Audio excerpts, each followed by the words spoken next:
Visakhapatnam Telugu Desam party, Araku YSRCP. ఇప్పుడు అందుకని దానికోసం వీడియో తీస్తున్నాను. ఇది ఎక్కడికి వెళ్తున్నాడు? గట్టి పోటీ ఉంది. కాకినాడ జనసేన పార్టీ, అలాగే అమలాపురం తెలుగుదేశం పార్టీ, నర్సాపురం బీజేపీ, ఏలూరు వైఎస్ఆర్సీపీ, మచిలీపట్నం జనసేన, అలాగే Guntur Telugu Desam party, Narasaraopet Telugu Desam party, Ongole Telugu Desam party. అదే అంటున్నాను కదండి, 2 నిమిషాలు తీసి ఆపేస్తాను అంటున్నాను నేను.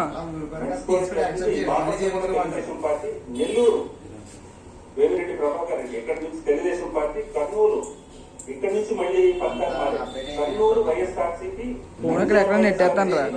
కడప వైఎస్ఆర్సీపీ, రాజంపేట కూడా వైఎస్ఆర్సీపీ, కడప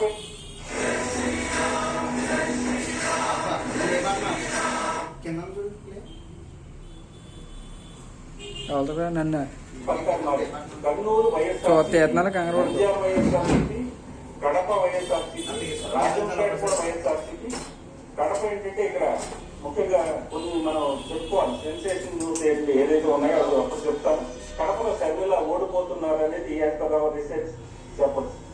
రాజంపేట వైఎస్ఆర్సీపీ, అక్కడ కిరణ్ కుమార్ రెడ్డి ఓడిపోతున్నారు. అనంతపురం వైఎస్ఆర్సీపీ, హిందూపురం టీడీపీ, చిత్తూరు టీడీపీ, అలాగే తిరుపతి వైఎస్ఆర్సీపీ.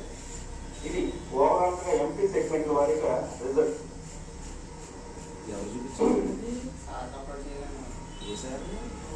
పక్కన చెప్పాలంటే యాక్చువల్ గా ఏ పార్టీ రావచ్చు అనేది కూడా మనం గణాంకాలనేది విడుదల చేయాలనుకున్నాం. అదే నీకు సిరాకు రావట్లేదనే జుట్టు పెంచుతుంది అంతేనా మొక్క అని. ఎన్నెల ఎన్ని నెలలు పెంచామని? 3 నెలల అనే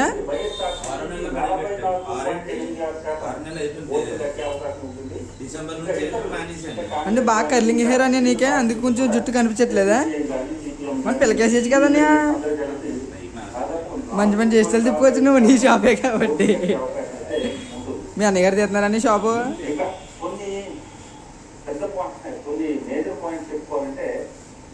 వైఎస్ఆర్సీపీ ప్రముఖులు ఓడిపోయే జాబితాలో ప్రముఖులు చాలా మంది ఉన్నారు. ముఖ్యంగా ఇక్కడ నుంచే మనం మొదలు పెడితే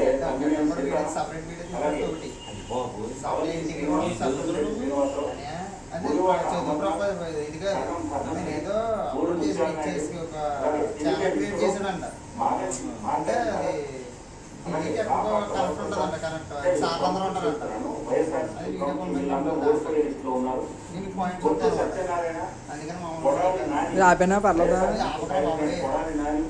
అలాగే బాలినేని శ్రీనివాస్ రెడ్డి, అనిల్ కుమార్ యాదవ్, ఇంకో ముఖ్యమైన పేరు వంశీ గన్నవరం ఎమ్మెల్యే. తర్వాత నేను ఇంకా 5 నిమిషాలు తీస్తే సరిపోతుంది కదా అనుకున్నాను నేను. 2 నిమిషాలు 5 నిమిషాలు తీస్తాను. ఇక్కడ కొంతమంది ఇంకా ప్రముఖ జాబితాలు ఉన్నారు. అంబటి రాంబాబు కూడా చెప్పాను లేదు, అంబటి రాంబాబు కూడా ఓడిపోతున్నారు. వీళ్ళంతా కూడాను వైఎస్ఆర్సీపీ ఫైవ్ ఫ్రెండ్స్ ఎవరైతే ఉన్నారో రెగ్యులర్ గా తెలుగుదేశం పార్టీ మీద తీవ్ర స్థాయిలో దుమ్మెత్తిపోసిన నేతలందరూ కూడా ఈసారి ఇంటి బాట పట్టనున్నారు అనేది రైజ్ గట్టిగా చెప్తుంది, బలంగా చెప్తుంది. ఖచ్చితంగా జరిగి తీరుతుంది. సో ఈ ఎన్నికల్లో ముఖ్యంగా ప్రభావితం చేసే అంశాలు ఏంటంటే పెరిగిన విద్యుత్ ధరలు, అలాగే ఈ నాసిరకం మద్యం, ఇంకా యాక్చువల్ ఏంటంటే కూటమికి 50 point, Telugu Desam party, Janasena, BJP కూటమికి 50.49% ఓట్లు దక్కే అవకాశం అయితే ఉంటుంది. వైఎస్ఆర్సీపీకి 44.86% ఓట్లు దక్కే అవకాశం ఉంటుంది. ఇక ఇతరులు అంటే కాంగ్రెస్ కానీ ఇంకా మిగిలిన పార్టీలు కూడా అంటే సిపిఐ కానీ సిపిఎం కానీ ఇండిపెండెంట్స్ అందరూ కలిపి దాదాపు 4.65% ఓట్లు దక్కే అవకాశం అయితే ఉంటుంది. ఇక కొన్ని మేజర్ పాయింట్స్ చెప్పుకోవాలంటే అంటే 2 డేస్కి ఒకసారి మొత్తం స్నానం చేస్తావా? రోజున 2 డేస్కి ఒకసారి చేస్తావా స్నానం? రోజుకి 2 సార్లు, రోజు డైలీని అని రోజు చుట్టూ వద్ద అంటారని ఏం పడదా? అలాగే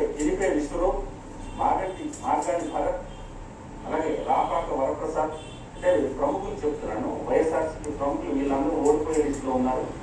కొట్టు సత్యనారాయణ, కొడాలి నాని, వైఎస్ఆర్సీపీ ఫైర్ బ్రాండ్ కొడాలి నాని, అలాగే బాలినేని శ్రీనివాస్ రెడ్డి, అనిల్ కుమార్ యాదవ్, ఇంకో ముఖ్యమైన పేరు వైఎస్ఆర్సీపీ ముఖ్య నేత 3వ తారీఖు 4వ తారీఖు గట్టుకుంటుందని పోలీసులు బందోబస్తే మామూలుగా తర్వాత బండ్లు సీజ్ చేసి చూసాను ఎస్ఏ ఈ లేడీ బండ్లు. ఓడిపోతున్నారు. ఇక్కడ కొంతమంది ఇంకా ప్రముఖుల జాబితాలో ఉన్నారు. అంబటి రాంబాబు కూడా చెప్పాను కదా, అంబటి రాంబాబు కూడా ఓడిపోతున్నారు.